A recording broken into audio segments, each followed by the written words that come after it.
identity, so it's more shaped around, let's say, natural history. I mean, look at the Natural History Museum in London. That's a really strong and they know museum. You know what it's about. Yeah, you know what it's about. It's about the giant dinosaur, which is now a giant whale. But isn't that the point, though, Verity? That's an institution whose job it is to do nothing other than to focus on natural history. And the Te Papa is a thing which is trying to do a whole lot of stuff because it's the National Museum, and we don't have a National History Museum in the way that they do in London. So I think that what my sense is that what they're trying to do collectively is actually say, okay, what does this thing need to be? Not so much around identity, but around actually how do you manage the resources to do that in a 21st century, in a digital space, in a world where audiences are expecting different things. You mean it's trying to be holistic in its approach, and now it's trying to rearrange its resources so it can do that? Well, I think it's supposed to be holistic in its approach. It's supposed to be. It isn't just one thing. It's a much larger thing than that. And I think what it's trying to do is to grapple with how it does that on relatively limited resources and all that. Well, says the op piece that I've been reading, to quote, the episode has made it clear that Te Papa is struggling to live up to its role as a natural history museum. If the funding is so limited that it can't afford to support these researchers, then something more fundamental needs to be done. But look, I went to Te Papa about 2 months ago, specifically to see the New Zealand Art Gallery. I love New Zealand art, and what I saw was fantastic. The works gathered. Parakowhai, you got the Hawke, Ian Scott. I mean, it was pretty impressive. Is this indicative of being a museum for everything and everybody? I wonder. I guess so. I think the problem is, though, and we talked about the change in digital age and social media and that kind of thing, is that in the modern age, I think it's very hard to try and be everything to everybody because there's a lot of generalised information out there simply with the rise of the internet. I think what we've seen is the specialisation and success of industries or businesses or even art forms that go very niche, like Mona, the Museum of Modern Art in Tasmania, has got a really strong brand reputation for just being really crazy out there art, and it's specialised in a very specific part of it. And in a way, that becomes a symbol for all Tasmania. It's a bit wacky and it's very Australian. I've heard it's great too. It's great. It's amazing. And I went specifically to Tasmania to see it. But can I remind you, and I was just trying to Google this while we were talking, Te Papa has a piece of legislation that governs what it does, and it doesn't say it's allowed to be a specialist museum. It says it's got to be all of these things. Yeah. So actually... That was part of the mandate, wasn't it? It can't... Verity, I completely agree with you. I mean, the most exciting museums are actually... I went to the Dickens Museum in one of the houses that he lived in London last year. And, this is just fantastic because all it is a wonderful little bit of nerdy thing about where Dickens lived when he was first writing. Yeah. That's fantastic. So specialised, so interesting. I went to the Maritime Museum in Greenwich this last time I was here. Again, fantastic. But that's not what Te Papa's brief is. And I don't think it's easy to deliver on that broad brief, but my suspicion is that part of all of these restructuring changes is to try and allow Te Papa to manage that future with that broad brief within the constraints of the resources they have. And I probably agree. And face it in a new way. Yeah, and I probably agree that's what they're trying to do with the restructuring, but I think that it still needs to develop a stronger personality in the content that it's putting out there. But you've been having a fantastic panel. A lot of big wild gardens are great until you have to weed, then a lawnmower becomes a very attractive option, says Colin. And lots saying, Verity, get out more. All right, Verity Johnson, Michael Moynihan, thank you so much. See you tomorrow, 3:45. Thank you.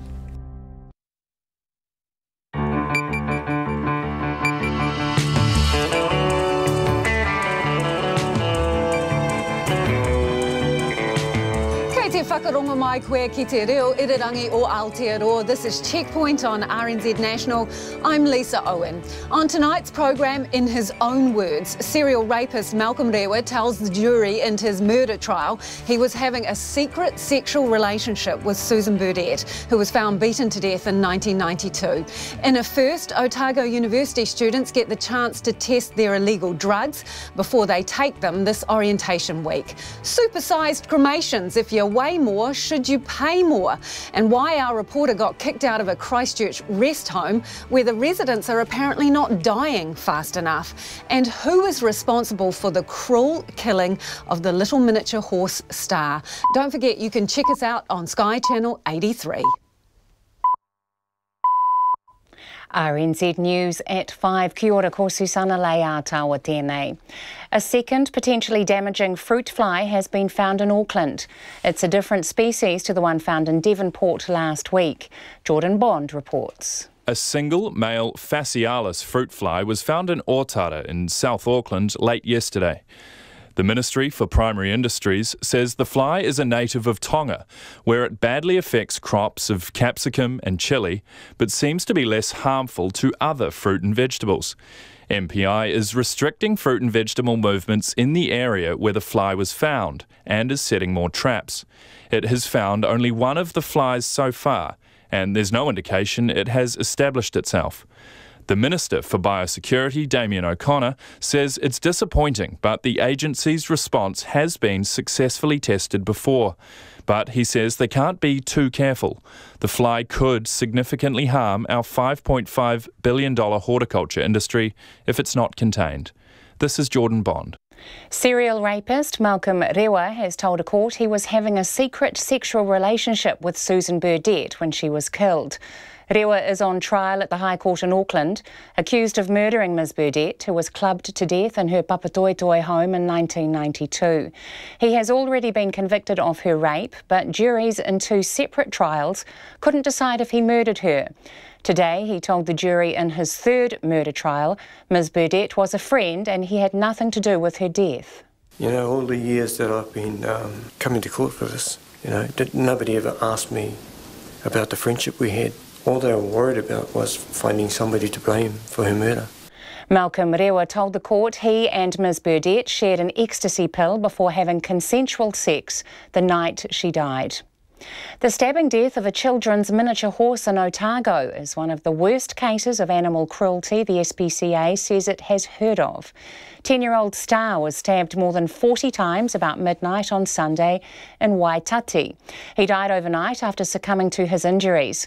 SPCA Chief Executive Andrea Midgen says it's inconceivable a person would attack an innocent and defenceless animal. They'll be in absolute grief state, Star was part of their family from what we've been told and been around quite a long time. So to lose their beloved animal, they're just going to be distraught and will be wanting answers to questions of why would someone do this. Andrea Midgen says the SPCA will assist a police investigation. A Waimea Plains fruit grower says the severe dry weather is now taking its toll on business. The Tasman District Council says the region is coping with its driest weather in decades, with Golden Bay now in a 1 in 20-year drought. Julian Rain says he hasn't seen it as bad on the plains since he began growing fruit there in 1981. He's now among those now working with a 65% cut in their water use, and the situation is grim as decisions are made on saving the highest value crops. As the water goes down, we're obviously getting worse off financially, and I'm probably not in a position at this stage until we've got crops off as to what the true financial extent is. Julian Rain says they're now focused on the weather forecast, which is showing a small amount of rain for the region later in the week.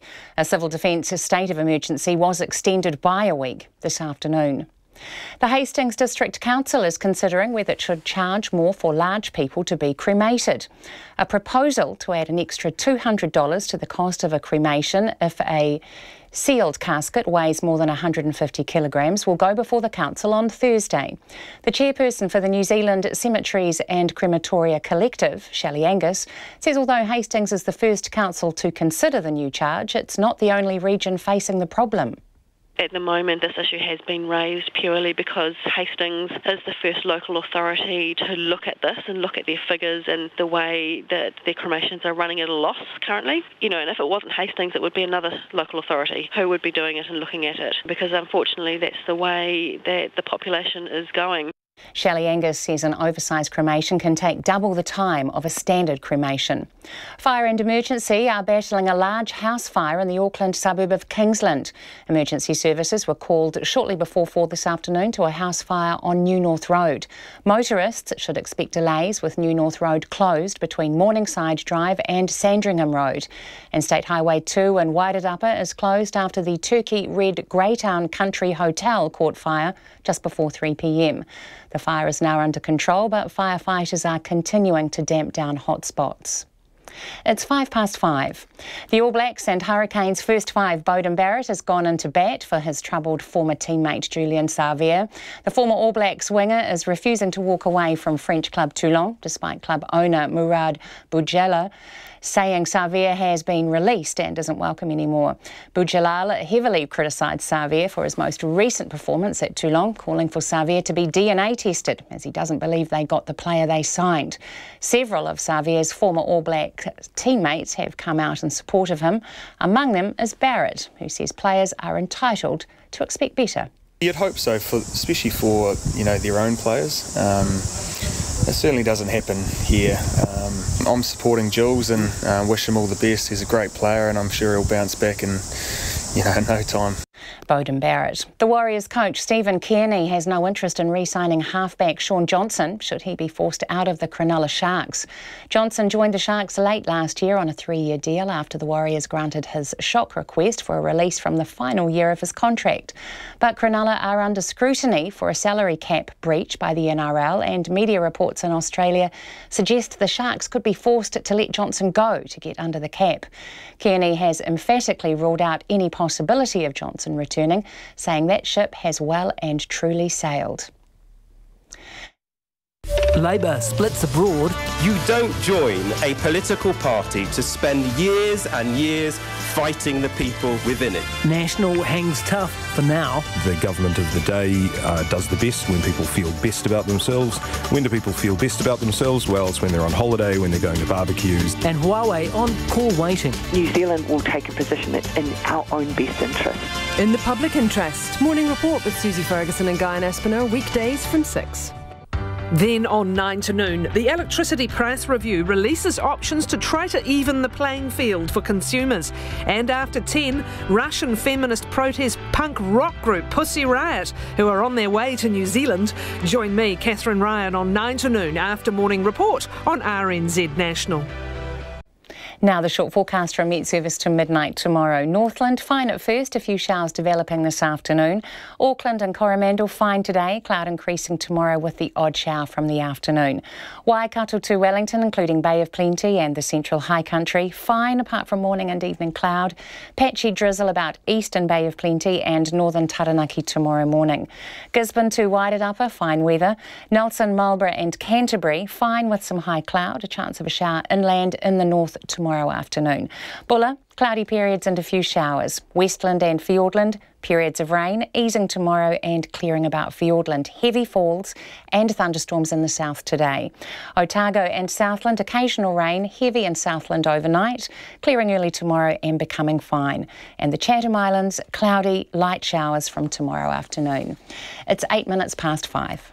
And you're with Checkpoint on RNZ National. I'm Lisa Owen. As you may have heard, a second species of fruit fly has been found in a surveillance trap in the Auckland suburb of Otara. The male Fascialis, which is native to Tonga, is a different species from the Queensland fruit fly, discovered 30 kilometres away in Devonport last Thursday. Biosecurity New Zealand says the fly was discovered in a trap yesterday and it set up a controlled area 200 metres from the trap site. Alex Perisay is inside the red zone and he joins us now on Live View. Hi Alex, what is happening there at the moment? Good evening, Lisa. Yes, we're here on the ground, actually at the Tongan Tokaima Ananga Methodist Church, and right, well, we are in the red zone. Over my shoulder, right behind me, are a number of properties. You can actually see banana trees over the fence there. There's apple trees, peach trees, fruit everywhere, really. We've been told there is one Tongan Fascialis or Fascialis fly, whatever way you pronounce your Latin, but they've found it, and I'll tell you, they're a small thing, but they carry a big price tag. The estimated cost so far between this fly and the unrelated fly in Devonport so far is $2.6 million.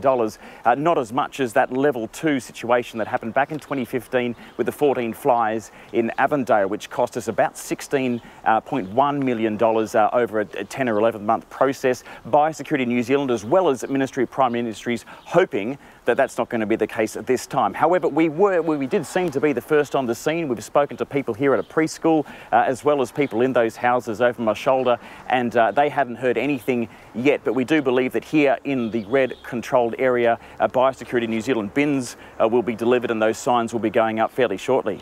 So, as you say, there's a few fruit trees, and I can see the banana palms behind you. So, are they being told what, not to traffic fruit out of that particular area, or what's the explicit instruction? Okay, so the instructions that have been given online so far basically are that within this very constrained red-coloured controlled zone, Zone A, people are not to take any fresh fruit and vegetables out of the area. They've got to inspect their fruit. They've got to check that the larvae of the fly is not there. It looks like small bits of white rice. And to dispose of it, you can put it in your little incinerator that you've got in your sink if you have one. Otherwise, that is to be disposed in those Biosecurity New Zealand bins that we expect are on their way here. Outside that red zone is a broader yellow zone constrained by Chapel Road, Alexander Road, Johnson's Road, Flatbush Road and State Highway 1. It's a broader area and people can take fruit and vegetables bought from the shops in and out of that zone, but the same strict rules apply to any food that is grown in the garden at home. So anyone in that broader zone who grows, in the veggie patch at home, that fruit has to be inspected and also disposed of in the same ways. So this is the second beastie, but it's a different one from the one in Devonport. What do we know about what threat this particular one poses? Well, as I said before, it costs a lot of money to keep Biosecurity New Zealand safe, and an investigation is underway. Of course, it threatens an $80 billion, sorry, not $80 billion, the 80% of a $5.5 billion industry. That's the horticultural crops. And so the Minister, Damien O'Connor, is pulling out all stops here to make sure that this doesn't go into what we had back in 2015, a level 2 situation or an incursion.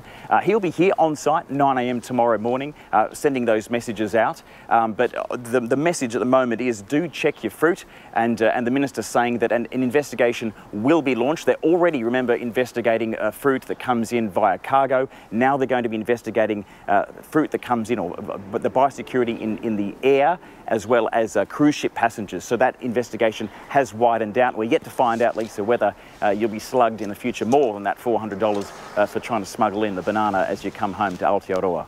Thanks, Alex. Make sure you leave all fruit behind when you leave the red zone. That is Alex Perrottet. He's in the new red zone. This, as we mentioned, is in the Auckland suburb of Otara. There has been a fruit fly found there, but it's completely different to the one that was found 30 kilometres away in Devonport.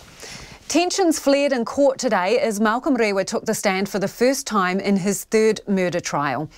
Rewa is accused of murdering Susan Burdett in her Papatoetoe home in 1992. He's already been convicted of raping her, but today told the jury he and Ms Burdett were having a secret sexual relationship when she was killed. Annika Smith is covering his trial at the High Court in Auckland and filed this report. I'm going to say my piece. You're throwing all this stuff at me. I'm going to throw something back at you. There are other people involved in this, and all the evidence pointed somewhere else. But conveniently, you were able to sit down with my lawyer and move out. No, it doesn't matter what you have to say. I'm going to say my piece now. On the sixth day of his trial, Malcolm Rewa took the stand to tell the jury the Crown had got it wrong a third time. Far from being Ms Burdett's murderer, he said she was his friend and he had nothing to do with her death. All the years that I've been coming to court for this, this is my third trial, and I've been through 2 other trials. And not once did anybody say, nobody ever asked me about the friendship we had. All they were worried about was finding somebody to blame for her murder. Rewa told the court he met Susan Burdett at her workplace in 1990 and sold her ecstasy when she was having marital problems. This was despite Ms Burdett's colleague telling the court the 39-year-old despised drugs last week. Rewa said their relationship turned sexual in late 1991, and they slept together at his home, in his truck, and under the Trig station on Mangere Mountain. The 65-year-old told the court the pair halved a pill of ecstasy at his home before having consensual sex the night she died. She spent a bit of time in the bathroom and cleaned herself up. And then a little while later she came back out and she made a comment about our toilet paper. Because my wife used to buy triple ply toilet paper that was scented. This toilet paper detail came into contention when Rewa was cross-examined by Crown Prosecutor Gareth Kays. The jury had previously heard Rewa's semen was found inside Ms Burdett's body, but not on any of her clothes. He was convicted of raping her in 1998, but Rewa has and continues to maintain it was consensual sex. Mr Kays put to Rewa that he had invented the toilet paper detail to explain away the scientific evidence. The reason why your semen was not found on Ms Burdett's underpants or her jeans is because she never got a chance to put clothes on again after you had sex with her. You raped her and you killed her. No, I didn't. Mr Kays repeatedly accused Rewa of lying on the stand, saying he had invented the drug sales and relationship. Rewa said if he was the man responsible, it would be difficult to lie about it. Just because I'm a bad person doesn't mean to say I'm a liar. You know, good people lie too. I suggest to you that given everything we have heard about Susan Burdett, your story that she took ecstasy before going off to pay a competitive night of bowls is complete rubbish. What do you say? I say it's not rubbish. Rewa earlier told the jury he'd found God in prison and spent the better part of the past 23 years grappling with the gravity of his offending, having carried out a series of violent sex attacks on women between 1987 and 1996. He said he'd never ask his victims to forgive him and wouldn't ever find the strength to forgive himself either. Once I started walking my Christian walk, you know, and I started understanding and looking back, reflecting back on what I'd done, you know, I felt terrible shame. And I could understand the hurt that I'd put all these women through. The trial before Justice Venning and a jury continues. Atuiti ko te mātua ko Annika Smith aho. In a first, Otago University students will be able to get their illegal drugs tested during orientation week in a bid to reduce overdoses and harm from rogue concoctions. From tomorrow, the Students' Association is hosting testing facilities at its Albany Street car park. The association didn't consult police or the uni but took legal advice before forging ahead. I asked Chief Executive Debbie Downs why she thought there was a need for the service. I think everything that we do here is definitely about giving students a great time while they're at university, but it's also about supporting them in creating safe environments. And I think we do a pretty good job. We, at all of our events, we have Are You OK, which is our own internal initiative, Red Frogs, Water Warriors, all these things. And so we really put a great big focus around alcohol, but also looking after people that just need support, whether that's from intox or just because they're homesick. So it's really, it was brought forward to me, and someone said, well, you know, you don't really do anything around people who might take drugs. And I'm like, well, you know, my initial reaction was it's because it's illegal. And it wasn't until I started looking into it more and looking into places like, organisations like Know Your Stuff and a New Zealand Drug Foundation that, I mean, actually what these guys do is right in line with what we do. So maybe we should be doing this too. So that's how it came about. So what does the university think of the idea? Do they support it?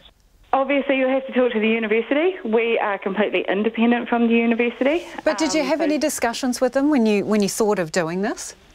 No, this has been internal discussions. We're really aware that there's some risk for an organisation to go ahead with this, and we think the Students Association is an organisation who can be quite bold and lead, and this is actually our place in the world to provide support systems. The university's place is, obviously it provides welfare and support as well, but it's academia. So this is something that we felt very strongly that we just needed to go out and do ourselves rather than trying to bring anyone along with us. So no prior discussion. Did you notify them, though, that you plan to do this now that you've made the decision? We notified their comms team that there was a press release, and we obviously gave them the press release. So you said there can be a risk involved in this. What risks do you think? The risk in that, there is a part of the law that says if you knowingly use your premises for the taking of illegal drugs, you're not allowed to do that. So I think it's a fairly minor risk. We'll be very clear with the clients, as no staff call them, that come to do their testing, that they're not allowed to ingest anything on the premises. So hopefully, that gets around that part of the law. So there is some risk, and this is really bold. This will be the first time in New Zealand that this type of drug checking has been available publicly or in a publicly accessible space. Before this, it's only ever been done at ticketed festivals. So some of the risk sits around actually just not knowing how many people will get, not knowing how much drugs there are in our area. So there's all those unknowns. Actually, it's probably a bigger risk for us. So did you take legal advice? I have spoken to our lawyers, yes, absolutely. And what did they tell you? It's worth the risk? That's not the question I asked them. I just wanted to be fully informed of where my risks sat. It's certainly not. The decision has been mine and rests on my shoulders. So it's not a question of asking the lawyers, should I do this? It's a question of, can you tell me what the legal ramifications potentially are? Debbie, does that make you nervous? You said there it's all on your shoulders.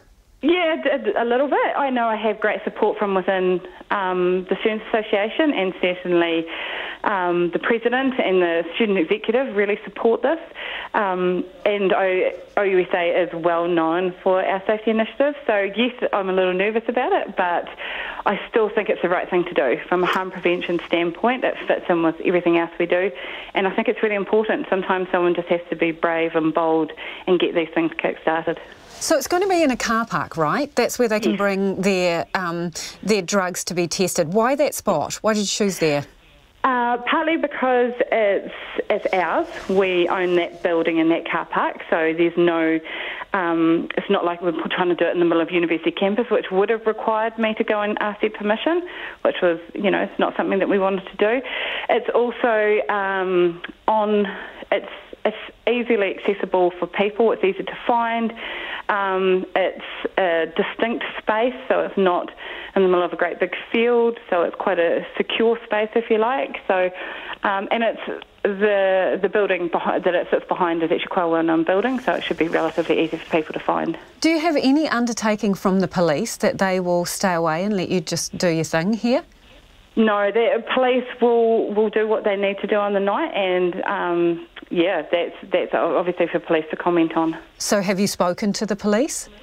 No, this is something that, again, so that any comment from police needs to come from police. So, But did you explain to them? Sorry, Debbie, just to be clear, did you explain to them what you were doing, though? No, this is not something, there have been some discussions to let them know that we will be doing it, but again, giving them press releases to their comms teams and stuff is how we've done it. I have had some conversations with people, of course. Do you think people will actually rock up with their drugs to be tested? You've signposted basically where they're to bring the drugs. It's a car park. There's nothing to stop the police turning up. Will people feel comfortable to come and use the service, do you think? I really, really hope they do. I can't speak for police, but I hope they see that this is a public good, and there is some discretion that police have over whether they choose to charge someone over possession. So I think, I hope people do feel safe in our space and that they will come and get this tested. This is a bold, brand new move, so people will be quite tentative about it anyway. So hopefully we can prove over the course of the week that this is a good thing, it's a good initiative, it's actually a harm prevention strategy, and hopefully we'll get everyone on board. OK, so that was the Chief Executive of the Otago University Students Association, Debbie Downs. We asked the police what they think of this, and their statement offers no guarantees that they will steer clear of the testing service, which runs from tomorrow until Saturday. But what they did say was the easiest way to prevent yourself from being harmed by drugs is not to use them in the first place. They say they're continuing, though, to focus on organised criminals who are manufacturing and distributing harmful drugs to the community.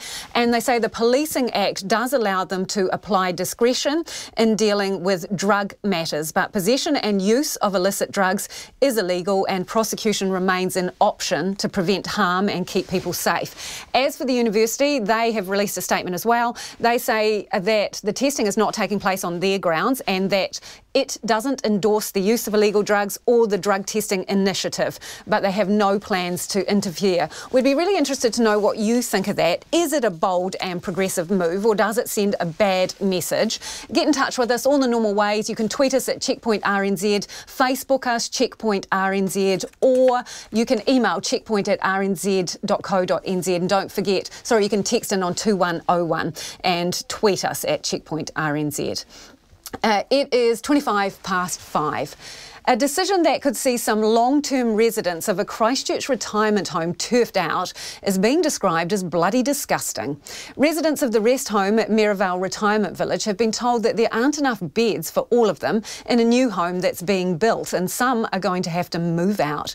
The reason? Well, it seems not as many of them as expected have died. Our South Auckland video journalist Logan Church went to the rest home to meet with some of the affected residents, and they're not happy. 76-year-old Jim McCarran has lived in the Rewa Retirement Village for a decade. But last Friday, he and the other residents in the village's rest home received a letter that turns their world upside down. He came round approximately about 10:30 on Friday and handed each person a personal letter. And in that letter it said that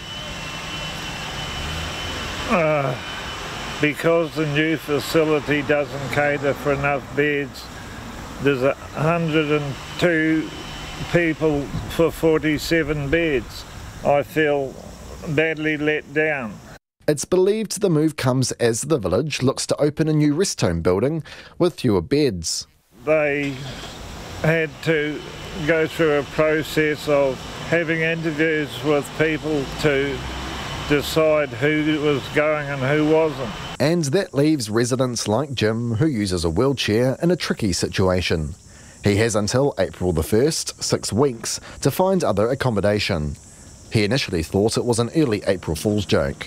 And Mr McCarran has an extra complication. My wife is handling it for me and has put a hell of a lot of stress on her to try and find somewhere, and also deal with ACC, who are my funders. And we've got to wait to hear from them before we can make decisions about anything else. According to Mr McCarran, securing one of the new rooms would cost him $150,000, which he simply can't afford. Another resident, Ken, who also uses a wheelchair, is in a similar boat. And when I read it, I was shocked. I got on the blower straight away and I started making arrangements, because the new place is not big enough for everybody. So we're going to make our other arrangements. I already have made arrangements. I'm moving to Curry Lodge in Rickerson Road. So you found somewhere? Yeah, I'm moving next Monday. My visit to the village did not last long. Shortly after I began speaking to residents who were keen to talk, nursing manager Sarah Skinner rushed out and asked me to leave the property. Ken and Jim were happy to follow me and be interviewed on the footpath. I think the obvious thing would have been for the complete board to have held a meeting where they told us the problems and the possibilities, but that wasn't forthcoming. And I think they've hid behind a lot of things, like when their spokesman came out and said not enough people passed away. They built for what they considered was a death rate that there would be, and there wasn't. So they're now in the pickle along with all of us. And I think for a professional organisation that is bloody disgusting. Checkpoint spoke to other residents outside the village who say they are extremely disappointed about what's happened and are scrambling to find other accommodation. In the meantime, people like Jim are stuck in limbo, wondering what on earth to do next. In Christchurch for Checkpoint, call Logan Church Tēnei. So Checkpoint has approached the village management multiple times today to find out exactly what is going on. Logan Church, the reporter who did that story, telephoned this morning. A staff member promised to pass his details on to the village director, Simon Marks, and he called again late this afternoon, but Mr Marks has not yet responded. So the invitation is still out there. If anyone from the management team wants to give us a call, we'd love to hear from you. And this next story is truly hideous. The SPCA has described the death of a miniature horse after a frenzied stabbing attack as horrific. 10-year-old Star died this morning after he was stabbed more than 40 times about midnight on Sunday at Waitata in Otago. A member of the public made the grisly discovery after following a trail of blood yesterday morning. Star later underwent surgery, but his extensive injuries proved fatal. Our Otago Southland reporter Tess Brunton filed this report, and just a warning, if you are watching, some of these pictures may be disturbing. SPCA Chief Executive Andrea Midgen says it's one of the worst cases of animal cruelty she has ever heard of. It's absolutely inconceivable that someone would commit such a terrible act of violence on an innocent and defenceless animal, and you can only surmise that there's something going wrong in their world. Star succumbed to his injuries overnight, despite 5 hours of surgery to save his life. Ms Midgen says it's an awful time for the miniature horse's owners. They'll be in absolute grief state. You know, Star was part of their family from what we've been told and been around quite a long time. So to lose their beloved animal, they're just going to be distraught and will be wanting answers to questions of why would someone do this. Star was discovered by a dog walker in the early hours of Monday near the corner of Brown and Pitt Streets in Waitati. Otago Equine Hospital vet Peter Gillespie got the call about an injured horse about 1:30 in the morning and suggested the owners bring Star into the clinic about half an hour's drive away. The injuries described from the dark paddock sounded like a dog attack, but Mr Gillespie says the horrendous stab wounds were revealed later that morning. There was one right across the base of the neck where it was obviously an attempt to sever the jugular vein, which was really disturbing. That was the biggest wound, and there was about 35 of them right along the dorsal back, and some of them, you know, you could put your index finger right into the full finger length, so they were pretty deep through the musculature. Mr Gillespie's seen a lot of cases of neglect, but nothing like the intentional harm inflicted on Star. Andrea Midgen is urging anyone with information to come forward. It would be really good if anybody knows anything or can help the police with their inquiries, and then we can actually deal with how to help this person and also help the family to progress through the grieving cycle that they're going to be going through. Dunedin police are investigating the stabbing attack. Anyone with information can contact them or Crime Stoppers. In Dunedin for Checkpoint, Tess Brunton Tēnei.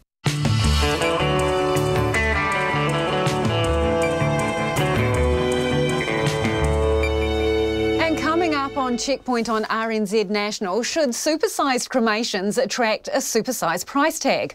Authorities are investigating the death of possibly hundreds of native eels in Hawke's Bay. And after 6, how many properties do MPs own, and would they pay a capital gains tax on them?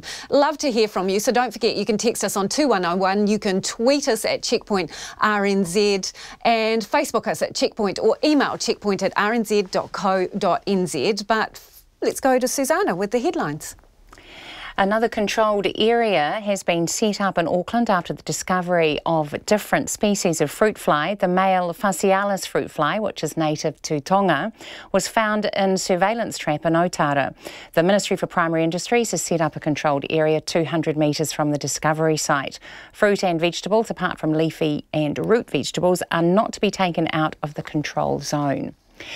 Farmers in the Tasman district are struggling with the driest weather in decades, and the council says Golden Bay is now in a 1 in 20 year drought. And Waimea Plains fruit grower says it's the worst he has known in almost 40 years, and he has only 1/3 of his normal water take. Julian Rain says the situation is grim and he can save only the most valuable crops. Meanwhile, the state of emergency has now been extended for another week in the Tasman fire zone. Malcolm Rewa has been accused of lying in his third murder trial at the High Court in Auckland. He is accused of murdering Susan Burdett, who was found bludgeoned to death in her home in 1992. He has already been convicted of raping her, but this morning told the jury that the pair had shared an ecstasy pill and had consensual sex on the night she died. In cross-examination, Crown Prosecutor Gareth Case accused him of inventing the story. The police are investigating after a body was found in a rural area north of Dunedin last night. They are also looking into the disappearance of a person from the Dunedin suburb of St Clair, but are unable to confirm whether it is the same person. Anyone who saw anything suspicious around Lock Street on February the 4th or 5th is asked to contact the police. The Hastings District Council is considering charging more for very large people to be cremated. On Thursday, it will consider a proposal to add an extra $200 to the cost of a cremation if a sealed casket weighs more than 150 kilograms. Shelley Angus of the Cemeteries and Crematoria Collective says that it is widespread and Hastings is just the first council to grapple with the problem. She says the oversized cremation can take twice as long as a standard one.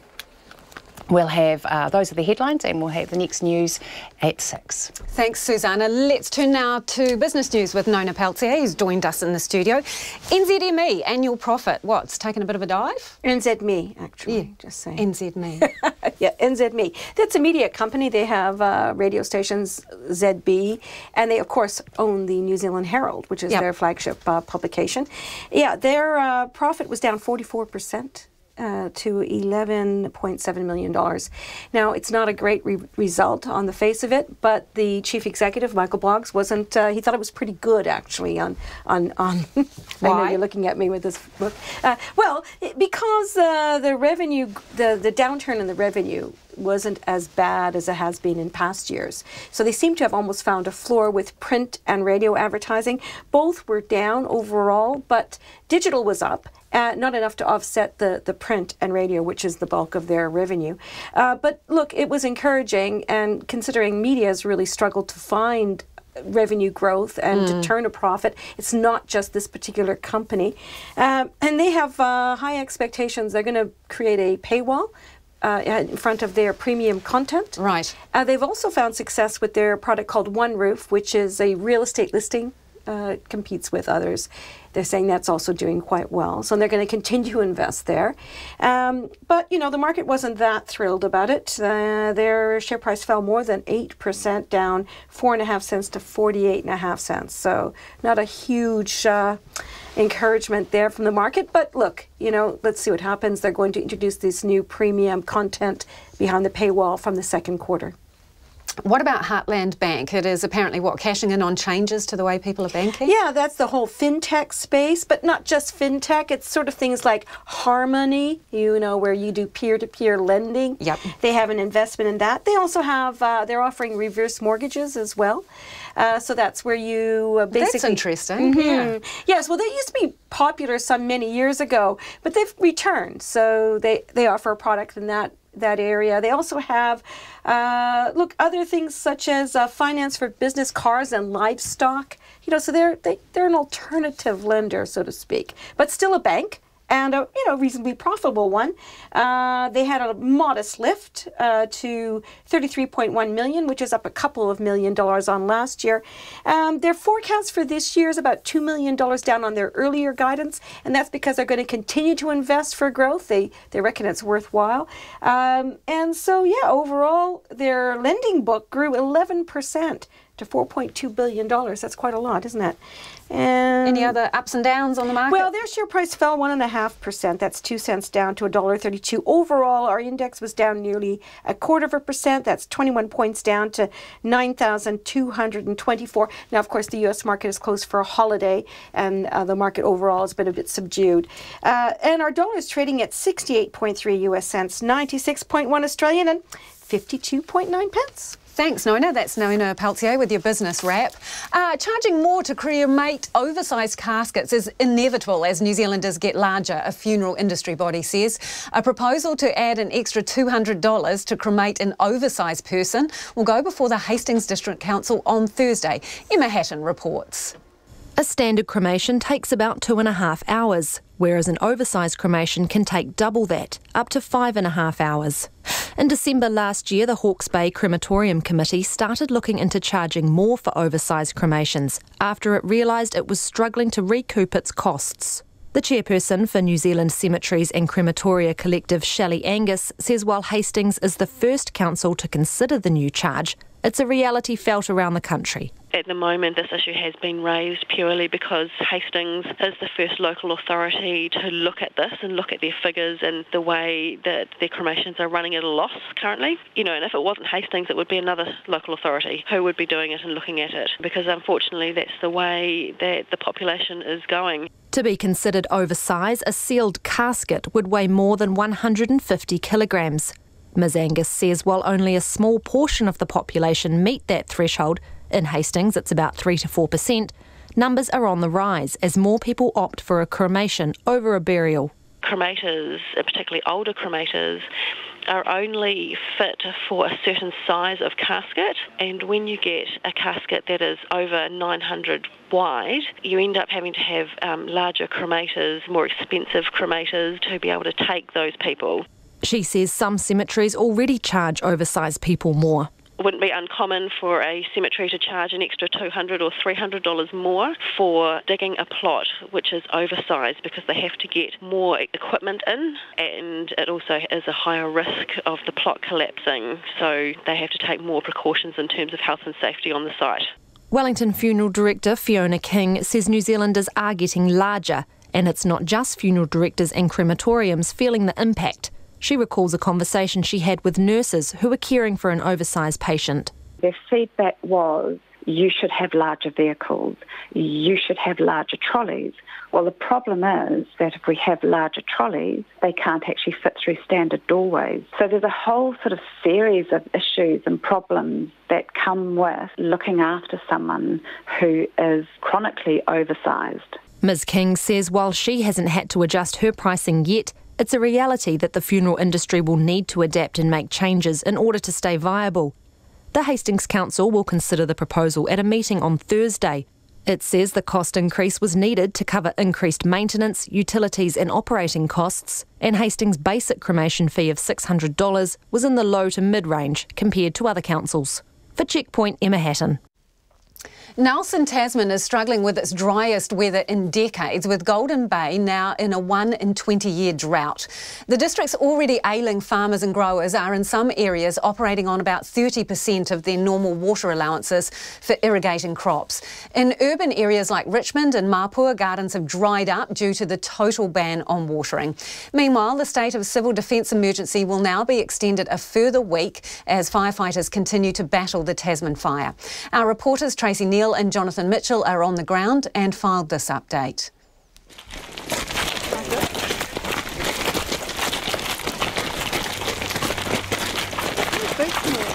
A dry riverbed has replaced the normally wide and deep Waimea River. A senior water scientist, Joseph Thomas, says it's not been this bad since 2001. If it doesn't rain, we will be in dire situation, and it's not only the Waimeas, but the whole district is extremely dry, right through to the Golden Bay. Dairy farmer Wayne Langford has been farming in Golden Bay for 19 years. So there was a big drought. 2001 was the last big dry we had, and the farmers I'm talking to are certainly saying that this is really starting to get worse than that. Mr Langford milks 250 dairy cows on his 90-hectare Kortinga property. He describes how it currently looks. So on my farm, there's a paddock that I grazed on the 8th of January, and that paddock has grown nothing since then. In fact, it's almost gone backwards since then. Waimea Plains fruit grower Julian Rain says it's looking grim. I haven't seen the Waimea Plains this bad since I've been growing fruits. I started in 1981. So the scientists are telling me there is no available moisture down for the first 90 centimetres.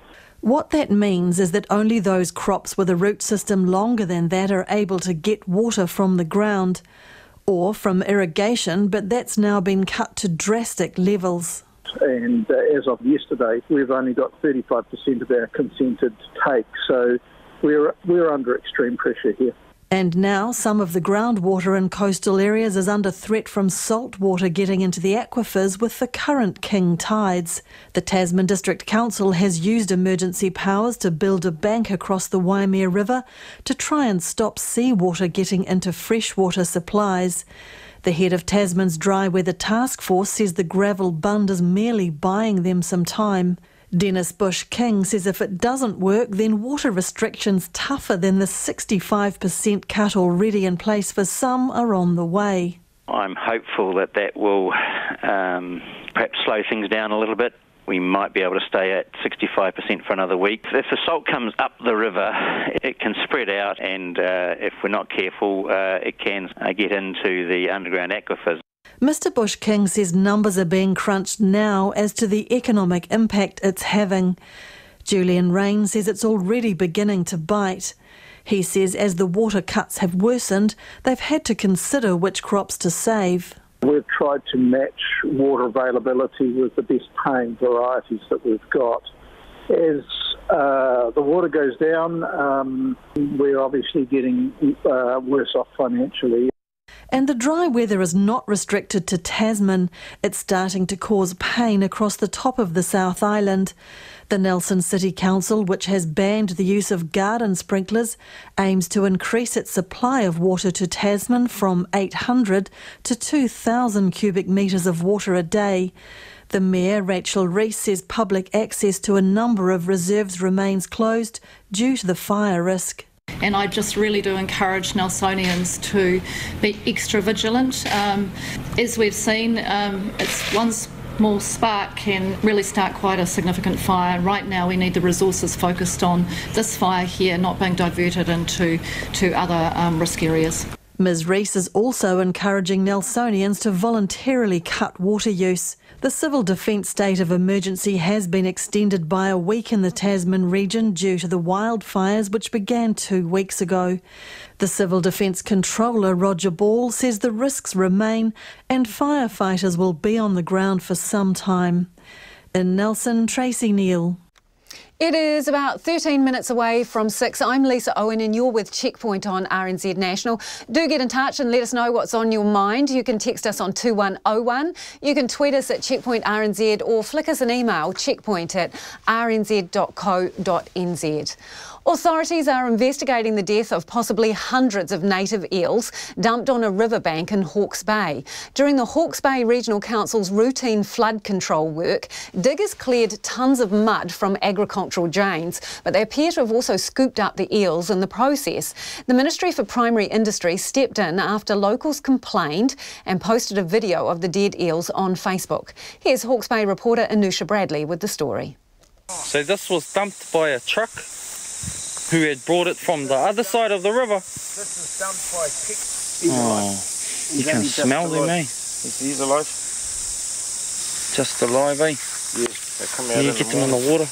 Nathaniel Sker's video of the eels dumped on the banks of the Tutakuri River near Puketapu, east of Napier, has angered locals.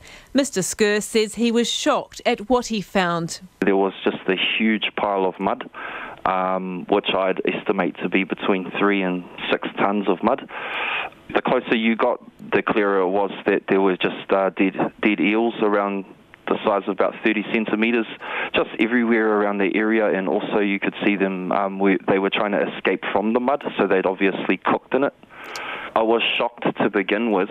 I just thought, what an awful, cruel thing to do to these creatures, to these animals. He says he rescued about a dozen eels, and his whānau later returned to save hundreds more. As soon as they hit the water, they swam away, and they were, back to their normal life.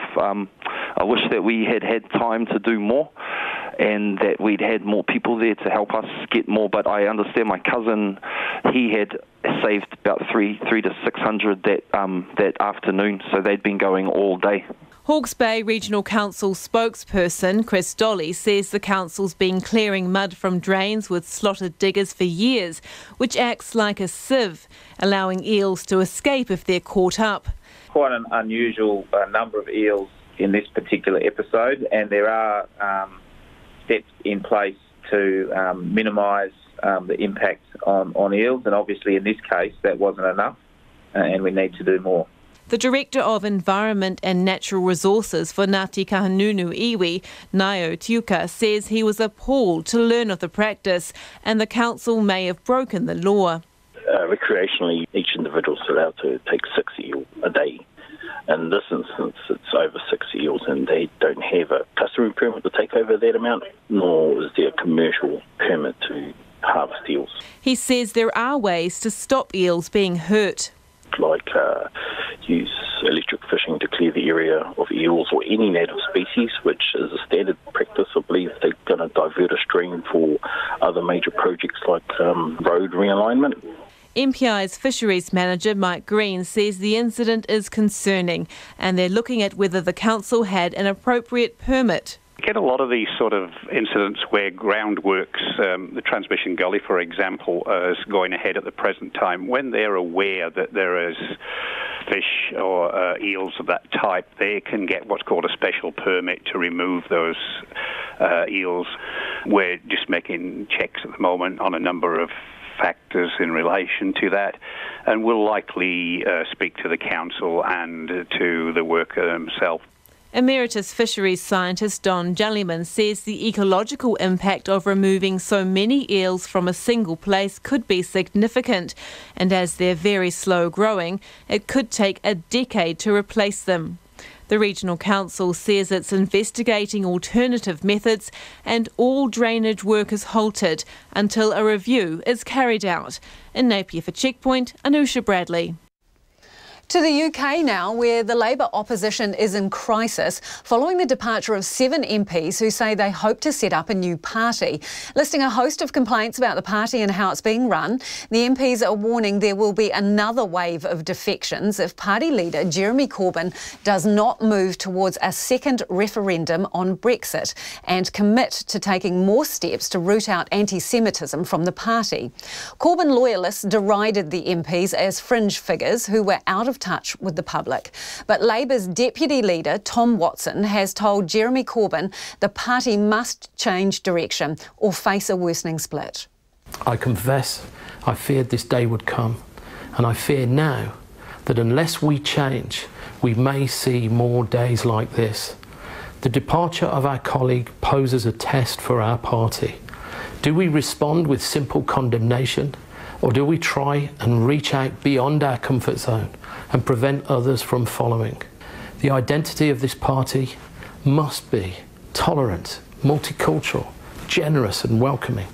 To put it mildly, we need to be kinder and gentler. The BBC's Norman Smith reports from Westminster. While Brexit and Mr Corbyn's refusal to back a further referendum may have been the crucial factor, they gave voice to a much wider disquiet and distaste for Mr Corbyn's politics. Alongside the failure to tackle anti-Semitism, they cited his hostility towards business, his anti-Western rhetoric, his opposition to NATO and his unrealistic economic policies. But they also spoke out against the way they said Mr Corbyn had changed the Labour Party into one where intolerance, abuse and bullying were tolerated and where those critical of the leader were branded traitors. The now independent MP Angela Smith. We've lost the Labour Party. You know, the Labour leadership hasn't only got hold of the, they've changed the locks, they've got the keys, they've got the party machine. We're never going to get the Labour Party back to where it used to be, so I feel quite good today. A common theme was their belief that Mr Corbyn's politics were not only dangerous, a threat to national security, but were fundamentally out of step with the views of most voters. One of the 7, Chris Leslie, said he believed Jeremy Corbyn was not fit to be Prime Minister. The past 3 years have confirmed how irresponsible it would be to allow this leader of the opposition to take the office of Prime Minister of the United Kingdom.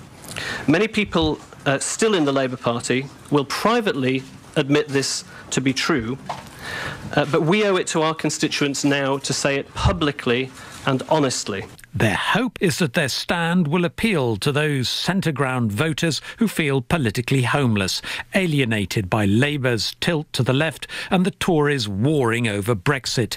Another of the 7, Chukaramuna. it is time we dumped this country's old-fashioned politics and created an alternative. So we've taken the first step in leaving the old tribal politics behind, and we invite others who share our political values to do so too. Privately, the seven acknowledge the odds against them are huge. The history of previous breakaway parties deeply discouraging. But with conventional politics seemingly in turmoil, the normal two-party stranglehold on politics may not be quite so unshakable. Norman Smith with that report. The Salvation Army is launching its own ethical truck shop in a bid to stamp out some of the harm that's being done by mobile traders in some of the country's most deprived neighbourhoods. Through the Good Shop, people will be able to buy everyday essential items using no-interest loans. Our social issues reporter Sarah Robson has the story. Orpha Finau lives in Pukekohe and is a mother of 6. She ended up in thousands of dollars of debt after racking up purchase after purchase with truck shops. They keep telling me new stuff. You know, they told me, oh, you keep buying it because you're a good customer and we're going to take discount and all this. So I keep buying it. Orpha Finau says she was buying things like perfume and clothes, more often than not at inflated prices. There was this perfume, I loved it, so I was buying it. It was $99 on them. But in the warehouse, it was $39. So imagine when they would buy it, and then this is what this guy was telling me, just buy it and get this one. And he just paid like $250 for it. Orpha Finau's debt was causing her so much stress that she ended up getting help from a Salvation Army budget advisor. I remember that there was a time that I can't even sleep properly at night time, just thinking about it. But look, now I'm a free lady. I'm so happy. Just waking up in the morning, all I think about just my kids, doing their lunch, taking them to school, that's it. With its new ethical truck shop, the Salvation Army wants to stop people like Orpha Finau ending up in crippling debt. And people in South Auckland will be the first to see the big purple Good Shop van out in the streets. Stepping inside the van with project manager Jodie Hawke, the first thing you notice is there are no goods on display. So the client will come in and they will, meet with one of our staff and do their assessment of affordability. All our items are on a portal, so we have iPads on the vehicle. People will look through, purchase their item that way, and then it's delivered straight to their home. Those items will include everyday household essentials like electrical goods and appliances. They'll be the same price as they are in the stores, and people will be able to buy them with interest-free loans. But before someone makes a purchase, Jodie Hawke says they'll be carefully checking they can afford it. We're very careful to ensure that it is an affordable option for the client and that it's going to be something that's beneficial for them moving forward. Ronji Taniilu from the Salvation Army says people often resort to truck shops because they have no safe alternative. People who are socially isolated, people who maybe have English as a second language, who have bad credit ratings, a whole series of different issues. This is the kind of damage that is perpetuated when these mobile traders add, or finance companies add, more predatory loans and so on onto what are often vulnerable clients. And Orpha Finau has this message for all the other truck shops still out on the streets. Save your petrol money and just stop running around on people's street and telling them all those stories and getting free stuff and no interest, because it's a lie. The Salvation Army hopes to put another truck shop on the road in the middle of the year in Porirua. The government is planning changes to crack down on rogue mobile traders, which will come into effect next year. Mō te hōtaka o te ahi, ko Sarah Robson, aho. Let's return to our earlier story, which is about the Otago University Students Association. They are now going to offer students in Orientation Week the opportunity to test their illegal drugs, and they hope that it's going to reduce harm from taking the drugs. You've had a lot to say about this. Richard says the Otago University Students Association drug testing initiative is a brilliant progressive initiative. Well done, he says. Jesse has texted in to say, I think that drug testing is an excellent initiative. I intend to use it despite the potential risk. I think it's important public good to keep us safe from organised criminals who could potentially produce and sell harmful drugs to students. This texter has said, the drug testing makes perfect sense to me. I support this person's initiative completely. They go on to say that the punters already have the drugs and are going to take them anyway, so there is nothing to lose by testing them. Jared says, I think the move to test drugs is very responsible. Students take drugs, they have and they will. You probably did so yourself. If testing can save the life of my child or yours, I'm all for it, says Jared. Do we really want our kids to take a gamble on their life? Is their life worth less than our sense of righteousness? That from Jared. And this texter says, I applaud the drug testing initiative in Dunedin. There's no point simply saying the use of drugs is illegal and looking away. We all know good people who have experimented with or used drugs. They should be protected and not left vulnerable, says, that one doesn't have a name to it, but there's a different side to that coin. Brian from Ngā says students are not there to have a great time. They are there, he says, to study and gain qualifications. And we did canvass the police on this. They said that the easiest way to prevent any harm from taking illegal drugs is not to use them in the first place. They're giving no guarantees that they will stay away from the testing site. But they have said, which is in the Albany Street car park, by the way, if you're in Dunedin and want to make use of it. But they say they'll continue to focus on organised criminal groups and use their discretion not to prosecute if need be. RNZ News at 6. Kia ora, ko Susana Leia tawa tēnei. An Otara grocer is worried about the knock-on effects for business after the discovery of another species of invasive fruit fly in Auckland. The Ministry for Primary Industries says the Fascialis fruit fly was found in a surveillance trap in Otara yesterday. A controlled area around where the insect was trapped has been set up by Biosecurity New Zealand. Like Devonport, where a Queensland fly was found last Thursday, fresh fruit and vegetables cannot be moved outside the contamination zones. Amrit Singh says if people cannot move fruit and vegetables out of the area, it's likely to deter them from buying other produce while shopping. It will definitely affect our sales and it will definitely affect our business as well. It's health and safety, right? So it's something that we should be looking at, as to what's happening and, where it all started and everything, so we can get to the bottom of it. Amrit Singh. MPI says the single male fly is native to Tonga and badly affects capsicum and chilli, but appears to be less harmful to other fruits and vegetables. Serial rapist Malcolm Rewa has been accused of lying in his third murder trial. The 65-year-old is on trial at the High Court in Auckland, accused of murdering Susan Burdett, who was found bludgeoned to death in her Papatoetoe home in 1992. He has already been convicted of raping her, but took the stand this morning to tell the jury that they were in a secret sexual relationship. Rewa said he and Ms Burdett shared an ecstasy pill and had consensual sex before she went to 10-pin bowling the night she died. In cross-examination, Crown Prosecutor Gareth Kays accused him of inventing the story. Just because I'm a bad person doesn't mean to say I'm a liar. Good people lie too. I suggest to you that given everything we have heard about Susan Burdett, your story that she took ecstasy before going off to pay a competitive night of bowls is complete rubbish. What do you say? I say it's not rubbish. Malcolm Rewa and Gareth Kays during cross-examination. The trial is likely to wrap up this week. Farmers in Tasman are praying for rain as drought conditions start to affect their business. The District Council's Dry Weather Task Force says it's the region's driest weather in decades, with Golden Bay now in a 1 in 20-year drought.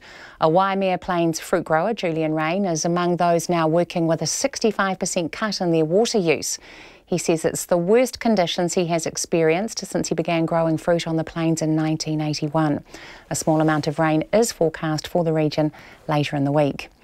Forest and Bird says councils should survey waterways before doing any digging to make sure they don't harm native species.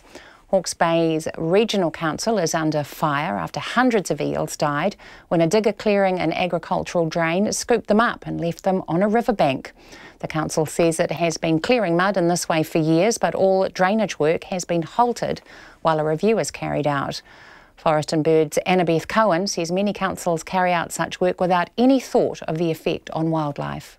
There'll be eels, there'll be invertebrates, there'll probably be some plant life, and they're just clearing them out without taking any regard. We can't wait until we find dead eels to think about these processes. This is happening right around the country where dredging and draining are permitted activity. Annabeth Cohen. The cost of fixing Wellington's Town Hall has shot up again. It's now expected to be $112 million, nearly treble the initial estimate, and the work will take another 4 years.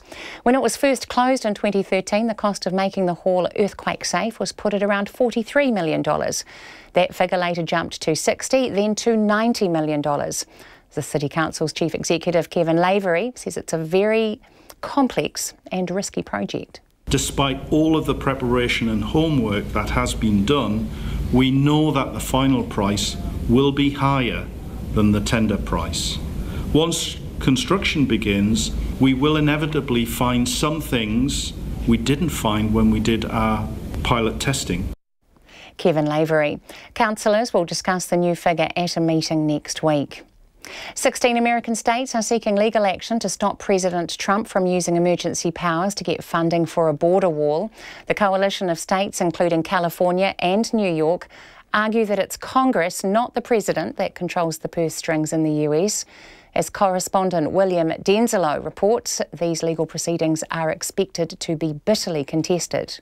These emergency powers have been enacted around 6 times since 1976, but this is really the first time that it seemed to be used to try and circumvent Congress when it comes to a spending plan. Now, a key position put forward by the Federal District Court in San Francisco is the fact that it's Congress, not the President, that controls the purse strings in the United States. Another key issue is that critics of the plan to build this wall, as they described it, as a manufactured crisis to begin with. One thing is for certain is that we can expect these legal wranglings to knock around the various courts in the United States for months, and certainly many are expecting this to even go on for many years as well.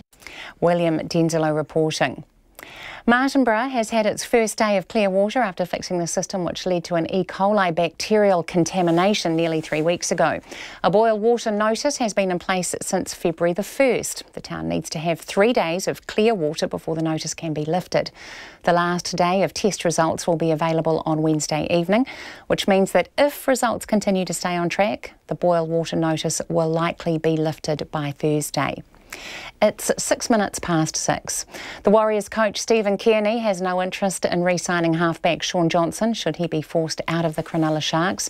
Johnson joined the Sharks late last year after the Warriors granted his shock request for a release from the final year of his contract. But Cronulla are under scrutiny for a salary cap breach by the NRL, and reports in Australia suggest that the Sharks could be forced to let Johnson go. Kearney has emphatically ruled out any possibility of Johnson returning.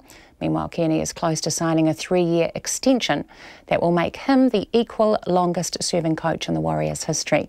Chief Executive Cameron George has confirmed the 46-year-old is poised to stay in the job until the end of 2022. Cycling's world governing body, the UCI, has rejected a request by New Zealand officials for an exemption for Dylan Kennett to compete at the World Track Champs in Poland next week. Cycling New Zealand selected Kennett for the men's endurance squad, despite a rule that requires all riders to have competed at a World Cup in the lead-up to the World Champs. A knee injury meant Kennett couldn't compete, and Cycling New Zealand sought an exemption, but that has been dismissed by the UCI. Tonight on Nights, we've got a window on the worlds of extraterrestrial aliens. Good luck building a wall to keep them out. Kirsten Johnstone has a song crush on Casey Musgraves. Wi-Fi sucks an Earl sweatshirt, among others. And our military historian Damien Fenton looks back at Europe at the end of the First World War. Only for much of Eastern Europe and the Mediterranean, the fighting hadn't actually stopped. On Nights with me, Brian Crump, after the news at 7 on RNZ National. Now the short forecast from Met Service to midnight tomorrow. Northland fine at first, a few showers developing this afternoon. Auckland and Coromandel fine today, cloud increasing tomorrow with the odd shower from the afternoon. Waikato to Wellington, including Bay of Plenty and the Central High Country. Fine apart from morning and evening cloud, patchy drizzle about eastern Bay of Plenty and northern Taranaki tomorrow morning. Gisborne to Wairarapa fine, Nelson, Marlborough and Canterbury fine with some high cloud, a chance of showers. Inland in the north tomorrow afternoon. Bulla, cloudy periods and a few showers. Westland and Fiordland, periods of rain, easing tomorrow and clearing about Fiordland. Heavy falls and thunderstorms in the south today. Otago and Southland, occasional rain, heavy in Southland overnight, clearing early tomorrow and becoming fine. Chatham Islands, cloudy, light showers from tomorrow afternoon. It's 6:08. Thanks, Susanna. You are with Checkpoint on RNZ National. I'm Lisa Owen. The opposition has already started to launch preemptive attacks about a potential capital gains tax 2 days before the tax working group reveals its final recommendations. But some National MPs weren't that prepared for questions about whether they'd be prepared to pay a capital gains tax on their own properties, with at least one struggling to remember how many he actually owned. Here's our political editor, Jane Patterson. Labour has long campaigned on a capital gains tax, unlike its coalition partner New Zealand First, which has actively opposed it. Negotiations between those two parties and the Greens are well underway as the tax working group prepares to release its second and final report on Thursday morning. During the last election campaign, the New Zealand First leader Winston Peters made the statement about capital gains tax, speaking on TVNZ. It's very clear. It's off the table. The two factors are it doesn't work, and the second thing is there's no fairness if you haven't got capital losses consideration as well. Today he referred to the existing Bright Line test when asked for his view on capital gains tax. You've got a capital gains tax already. Let me remind you one more time. This is an issue about an extension of the capital gains tax and a variety of alternatives in 3 different reports, 2 coming out on the 21st of March and relating back to the interim report. When we've studied that, taken expert advice, and more importantly, listen to the business end and the working end of town and hear what the New Zealanders think. We'll let you know what we think. Australia has a capital gains tax with the family home exempted, but Nationals leader Simon Bridges still says introducing one here would drive New Zealanders across the Tasman. This is a real disincentive to Kiwis to get ahead, who've played by the rules. You know, it's going to ruin the ability for people with farms, with SMEs, with nest eggs to get ahead. Actually, you know what this is? It's a recipe for more people buggering off to Australia. Recommendations in the tax working group's interim report did not include a straight capital gains tax. There were 2 options presented. The first was taxing any gain from the sale of assets at roughly the marginal income tax rate, and the second taxing a portion of the value of certain assets, for example rental properties, annually. The Finance Minister Grant Robertson told reporters that ministers discussed the final report at Cabinet yesterday. It was mainly about process, and we've been very clear that there won't be any substantive responses until April, and so for the most part we discussed process. Were ministers in broad agreement with any of the recommendations? We can get into that. Grant Robertson may not have been keen to get into that detail, but Labour MPs and ministers did face questions today about how many houses they own, and if they had more than one, whether they'd be willing to pay a capital gains tax. My trust and my wife and my superannuation fund own 2. And would you be happy paying a capital gains tax yourself?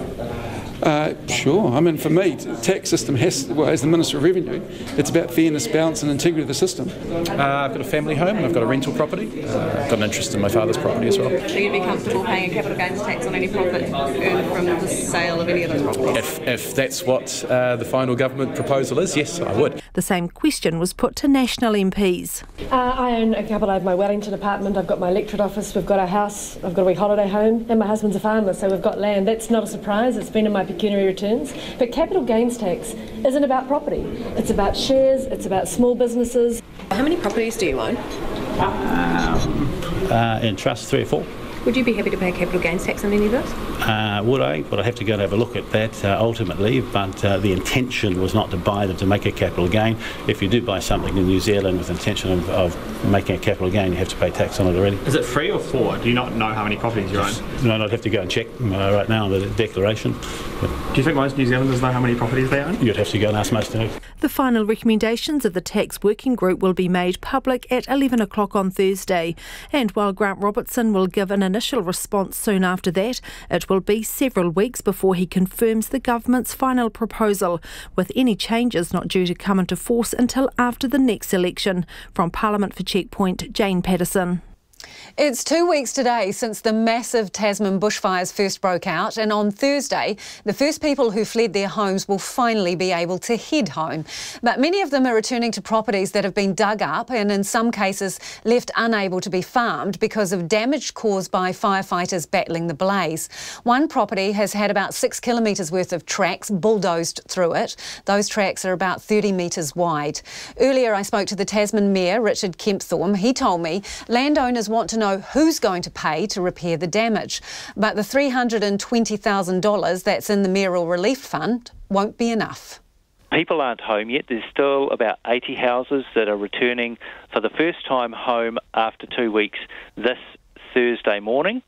They've just been told that. So they're going to get home, they're going to start having a look at their properties and come up with assessing the problems and challenges that they've got and then getting applications in. So we're going to have to wait till we see what comes and what we have to deal with. So the first movers, the ones who have put their applications in already, what kind of situations are they in? Are they businesses? Are they individual homeowners? Or Look, I haven't seen any of them yet. I know that we've got about 20 or 30.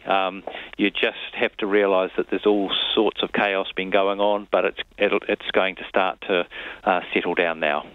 Have you, the council, have you had the opportunity to go out and look at some of the damage, take an assessor out there and get a bit of a price tag for what it might take to fix? The simple answer is no, not overall. Various ones, including myself, have been out in various places and we're talking to people who have issues. It simply is too early for that yet to have a proper assessment. But do you reckon that money you've got, $320,000, is going to cut it? No, it isn't. So we'll be continuing to have discussions with the government in particular, who've been extremely helpful on this. But that's the way that we have that discussion is to say, what are the issues coming through? What is reasonable for the various parties to cover? And then is there any additional income needed? So we'll be continually having that discussion over the weeks ahead. But Richard, you've pretty much established, haven't you, that you're going to need more than what you've got, more than $320,000. You're going to need more government assistance. Most likely, but I can't quantify to what extent that is. So, because the thing is, if you look, obviously during the emergency situation, there was significant damage done to property for fighting the fire. It's understandable why you did it. There was bulldozing of fences and fire breaks. Have you got an idea of the scale of putting that right? No, that's the simple answer for the reasons I've already covered. Is it your responsibility, though, to put it right? Well, one would think that it is a responsibility in the first instance of FENZ to have a look at, and I've got to say there's a lot of discussions going on with Fire and Emergency New Zealand, government agencies, government ministers, local council and people involved. So we're right at the start of that process and there's plenty of work to go yet. So your preference would be for that to come out of Fire and Emergency New Zealand's budget, putting that right? No. Actually, my preference is that somehow we are able to resolve it so that people can have the damage to their property rehabilitated. I really don't care how it's done, and we just have to be sensible about that and work forward. But that detail matters because someone's going to have to find the funds for it. And the Civil Defence Minister said in one of the statements that he put out that putting that damage right was what the mayoral fund was for. So that's right, and it may be used for that. That is what the mayoral fund may be used for, and if it is, it'll need more money in it. But as I've said before, we don't know to what extent that is, and there are ongoing discussions as we move forward, quantifying that, what it's for, who should fund what. Those are all discussions going forward. Have you met with landowners who've got damage? I've met with some. We are one of the landowners ourselves, so it's a bit of a tricky situation for me. I'll have to, at some point, declare an interest and step aside from the consideration of it. So, have you met with landowners today? Yes. And what discussions did you have? Oh, we had discussions about the damage to their property, of the fire breaks, fences, grassing, those sorts of matters. And what are they saying to you about who they think should pay? We didn't have a discussion about who they think should pay. They just want to know that there is a mechanism for them to be remunerated. So they've indicated to you that they don't want to pay, they expect someone else to pay? Certainly. And how many landowners do you think are in that pool who need these? I'm not even trying to guess that at this stage. I want us to go through a methodical process of identifying the landowners that are and actually work on it going forward. So what commitment did you give them that this is not a financial burden that's going to land on them? I've just said we're working on it, just as I've explained to you. So no commitment? Well, I can't give them... I mean, you're asking me to answer all of the details that I can't answer yet, so I'm not going to try to answer those questions. What I'm saying is we're committing to find a pathway forward.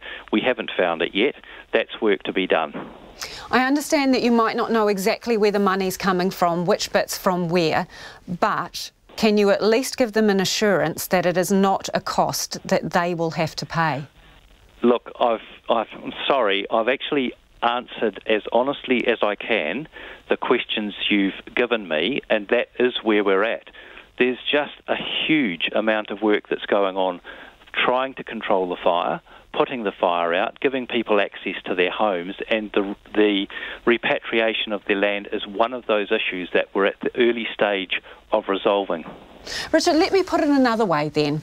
Are you convinced, the government has said they'll give you what you need, so are you convinced that if you go to them and say, I need $1 million, or however much, that they will indeed give it to you? I'm not going to answer that exactly, but I'm going to say we have had really good discussions with government ministers and ministry staff to date. They've been extremely helpful.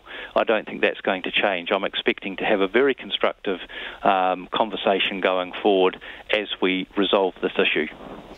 Do you know within what time frame you will know where the rest of the funds are coming from? Can you give people an idea of when they can expect some solid answers? As soon as we've got answers, we'll be giving them.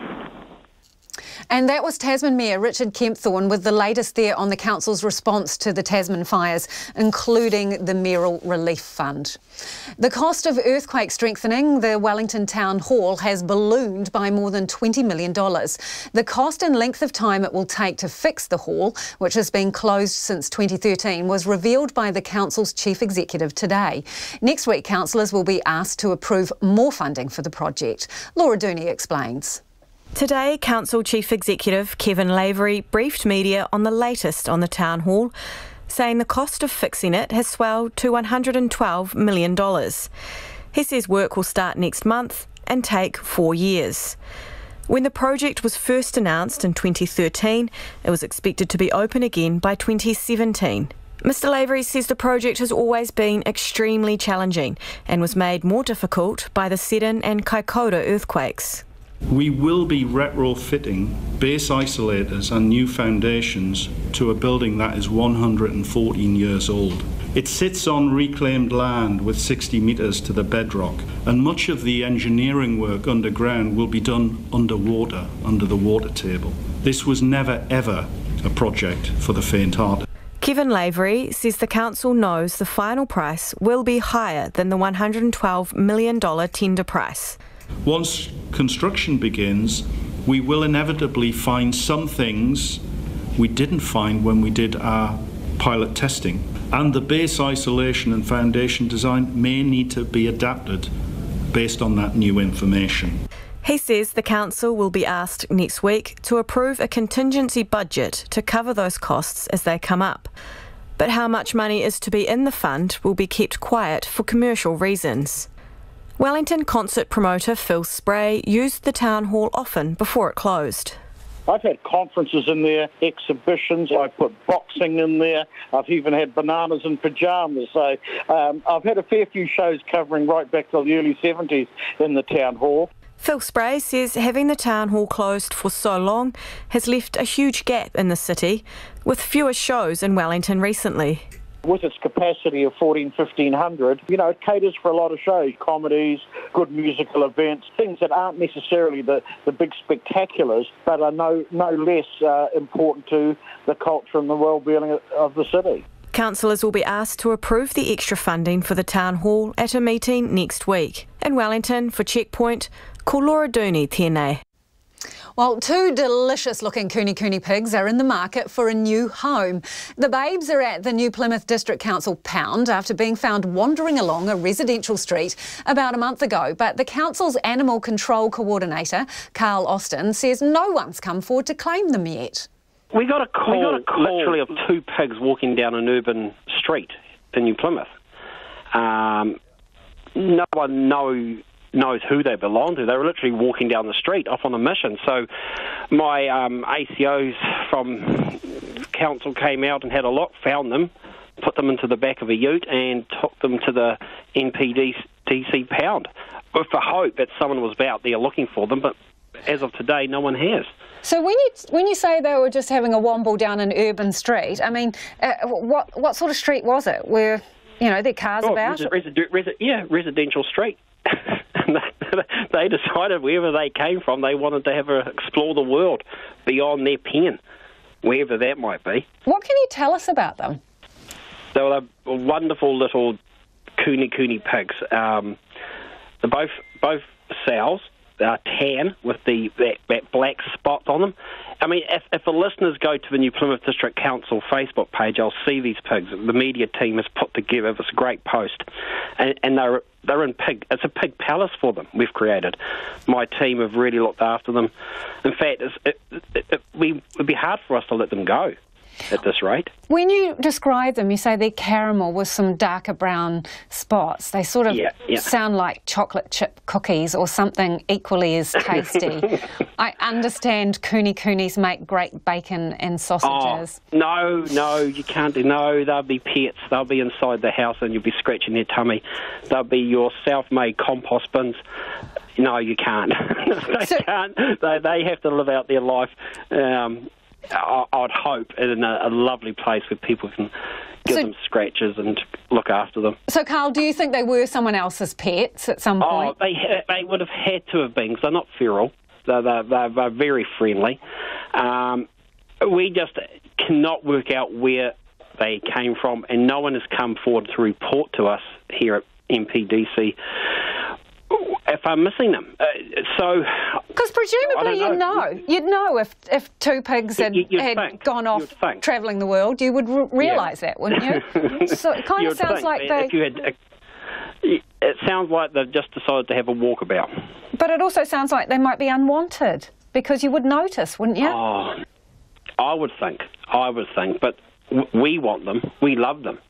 And if you want to see two delightful pigs, they just love it. They love the socialness. They're not put off by the dogs at our pound. They just seem to be thinking this is a great place to be. So what are they eating? What are you feeding them?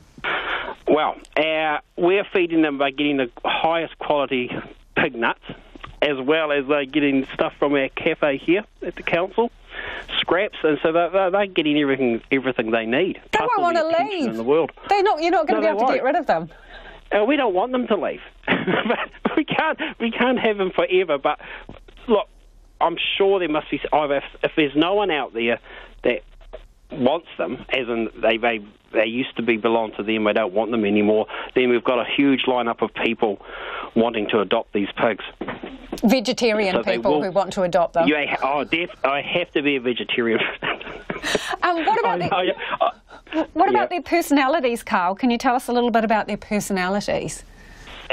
Very inquisitive, very wanting to know and basically get all the attention in the world. They press their noses up against the fence, wanting to say, hello, what are you up to?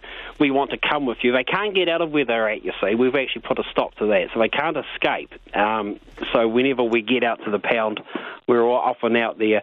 We'll give them a scratch. I've got one particular officer that will turn them over and scratch their belly, and they just love that attention.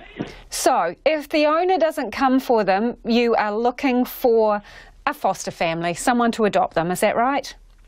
Yes, we are. Someone I'd prefer someone in the country somewhere. Urban settings are not the best place for a pig, although these pigs, I'm guessing that's where they've come from. But someone that can give the pigs the time, give them a really nice environment to live out their lives. I mean, they're only young, actually, so live out their lives will be a long time. They're only 4 to 5 months old, we've worked out. So how long does a Cooney Cooney pig last? I don't know.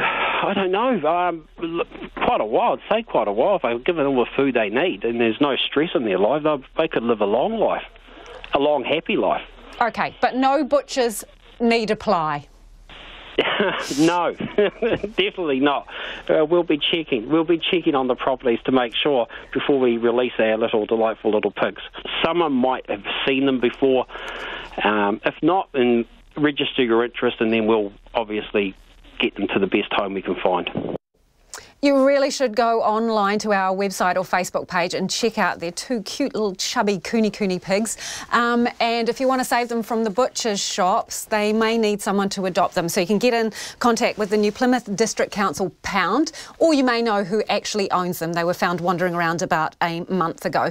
Just before we go, here is an update on an ongoing saga around the investigation into alleged roofing scams in the Auckland region. You may remember this allegation that people were taking money mainly off elderly customers claiming to come and fix their roofs. The police have put out a press statement saying they are looking for British nationals James Anthony Nolan, Tommy Ward and William Donoghue, that they have active arrest warrants on. The reason they're bringing this up again is that they have received several reports of potential sightings of these three men around Wellington City in the past week. And they are reminding all members of the public to be cautious and suspicious about approaches offering home maintenance work. And if you see them, the police would love to hear from you.